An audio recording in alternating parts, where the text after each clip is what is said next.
Hi all, welcome back to my YouTube channel. ಇವತ್ತು ನಾನು ಮಸಾಲೆ ದೋಸೆಗೆ ಬೇಕಾಗಿರುವಂತಹ ಆಲೂಗಡ್ಡೆ ಪಲ್ಯ ಹೇಗೆ ಮಾಡೋದು ಅಂತ ತೋರಿಸ್ತಾ ಇದ್ದೀನಿ. ನಾನಿಲ್ಲಿ 3/4 kg ಆಗೋಷ್ಟು ಆಲೂಗಡ್ಡೆನ ಸಿಪ್ಪೆ ತೆಗೆದು ಹೀಗೆ ಕಟ್ ಮಾಡಿ ವಾಶ್ ಮಾಡಿ ಕುಕ್ಕರ್ಗೆ ಹಾಕ್ಕೊಳ್ತಾ ಇದ್ದೀನಿ. ಹಾಗೆ ಇದಕ್ಕೆ ನಾನು ಒಂದು 2 ಗ್ಲಾಸ್ ಆಗೋಷ್ಟು ನೀರು ಹಾಗೆ ಸ್ವಲ್ಪ ಉಪ್ಪು ಹಾಕಿ ಒಂದು 2 ವಿಷಲ್ ಕೂಗಿಸ್ಕೊಳ್ತೀನಿ.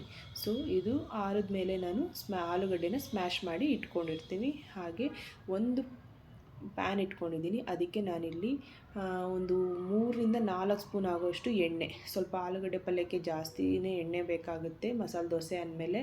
ಹಾಗೆ ಸ್ವಲ್ಪ ಸಾಸಿವೆ, ಹಾಗೆ ಸ್ವಲ್ಪ ಜೀರಿಗೆ, ಹಾಗೆ ಒಂದು ಸ್ವಲ್ಪ ಕಡಲೆಬೇಳೆ ಹಾಕಿ ಚೆನ್ನಾಗಿ ಫ್ರೈ ಮಾಡ್ಕೊಳ್ಬೇಕು.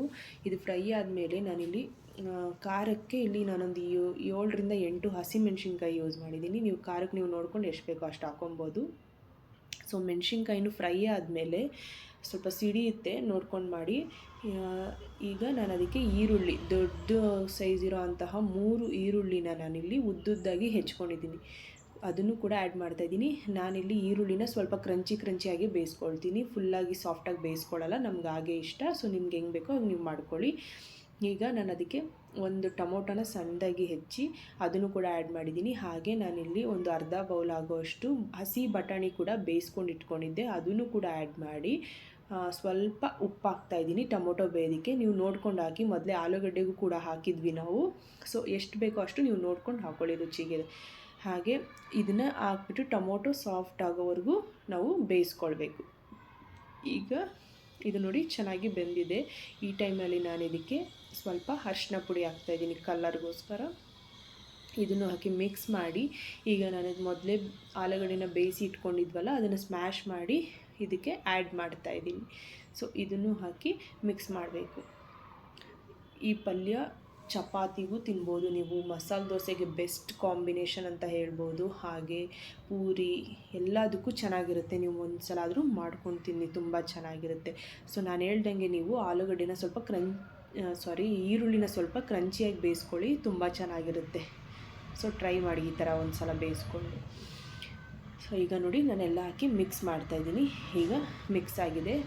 ಇದಕ್ಕೆ ನಾನು ಸ್ವಲ್ಪ ಕೊತ್ತಂಬರಿ ಸೊಪ್ಪು ಹಾಕಿ ಗಾರ್ನಿಷ್ ಮಾಡ್ತಾಯಿದ್ದೀನಿ. ನೋಡಿ ಈಗ ರೆಡಿ ಆಯಿತು ಬಿಸಿ ಆಲೂಗಡ್ಡೆ ಪಲ್ಯ. ಈಗ ನಾನು ಮೊದಲೇ ನಿಮಗೆ ಪ್ರೀವಿಯಸ್ ವಿಡಿಯೋದಲ್ಲಿ ಮಸಾಲೆ ದೋಸೆಗೆ ಬೇಕಾಗಿರುವಂತಹ ಬ್ಯಾಟರು, ಹಾಗೆ ಕೆಂಪು ಚಟ್ನಿ, ಹಾಗೆ ಶೇಂಗಾ ಚಟ್ನಿ, ಇವಾಗ ಆಲೂಗಡ್ಡೆ ಪಲ್ಯ ಇದೆಲ್ಲ ರೆಡಿ ಇದೆ. ಇವಾಗ ಇದನ್ನೆಲ್ಲ ಯೂಸ್ ಮಾಡಿಕೊಂಡು ಒಂದೊಳ್ಳೆ ಮಸಾಲೆ ದೋಸೆ ಮಾಡೋಣ.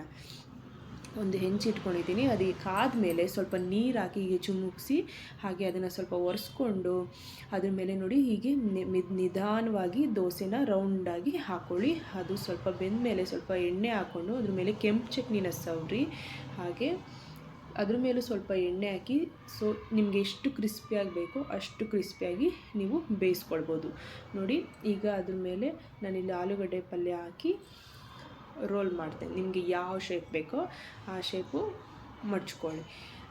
ಮನೆಯಲ್ಲೇ ಮಸಾಲೆ ದೋಸೆ ನಿಮ್ಗೆ ಯಾವಾಗ ಬೇಕೋ ಅವಾಗ ಮಾಡ್ಕೊಂಡು ತಿನ್ಬೋದು. ಹಿಟ್ಟು ರೆಡಿ ಮಾಡಿ ಇಟ್ಕೊಂಬಿಟ್ರೆ ನೀವು ಮಸಾಲೆ ದೋಸೆ ತಿನ್ನಬೇಕು ಅಂತ ಹೋಟ್ಲಿಗೆ ಹೋಗಬೇಕು ಅಂತ ಏನೂ ಇಲ್ಲ. ಸೊ ನೀವು ನಾನು ಹೇಳಿರೋ ಮೆಜರ್ಮೆಂಟಲ್ಲೇ ಟ್ರೈ ಮಾಡಿ ನೋಡಿ, ಮಸಾಲೆ ದೋಸೆ ತುಂಬಾ ಚೆನ್ನಾಗಿ ಬರುತ್ತೆ. ಸೊ ಎಲ್ಲರೂ ಟ್ರೈ ಮಾಡಿ ಟೇಸ್ಟ್ ಮಾಡಿ. ನಿಮಗೆ ನೋಡಿ ನಮ್ಮ ಮನೇಲಿ ಮಕ್ಕಳು ಶೇಪು ಈ ಬೇರೆ ಶೇಪ್ ಕೇಳ್ತಾ ಇರ್ತಾರಲ್ಲ, ಸೊ ಅವರು ಒಬ್ಬೊಬ್ರಿಗೆ ಒಂದೊಂದು ಶೇಪ್ ಬೇಕು. ಅದಕ್ಕೋಸ್ಕರ ನನಗೆ ಒಬ್ಬರಿಗೆ ರೋಲ್ ಮಾಡಿ ಒಬ್ಬರಿಗೆ ಮಡಚಿ ಮಾಡಿಕೊಡ್ತಾಯಿದ್ದೀನಿ. ಸೊ ನಿಮಗೆ ಹೆಂಗೆ ಬೇಕೋ ಹಂಗೆ. ಸೊ ಲಂಚ್ ಬಾಕ್ಸ್ಗೂ ಅಷ್ಟೇ, ನೀವು ಹೆಂಗೆ ಬೇಕೋ ಹಂಗೆ ಮಾಡಿಕೊಡ್ಬೋದು. ಸೊ ಎಲ್ಲರೂ ಟ್ರೈ ಮಾಡಿ. Thank you.